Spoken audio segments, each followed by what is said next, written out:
কি হয়েছে? হ্যাঁ, বদমাশি, শুধু বদমাশি হচ্ছে তোমার? কি হয়েছে আবার? কি? মাম্মাম কবার? মাম্মাম, মাম্মাম খেয়েছো তো তুমি? তুমি মাম্মাম খেলে না গো?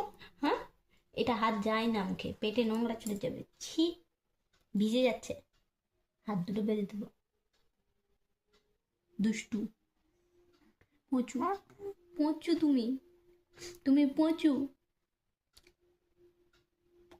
কথা বলো, হ্যাঁ কথা বলো। আজকে কটা অবধি জাগবে তুমি রাতে? 5টা অবধি? ভাই, ভাই কই? দেখি ভাই কই? আপু, আপু তোমার ভাইয়ের মুখটা দেখি, ভাইয়ের মুখটা দেখি। আপু কি করছো তুমি? দুষ্টু।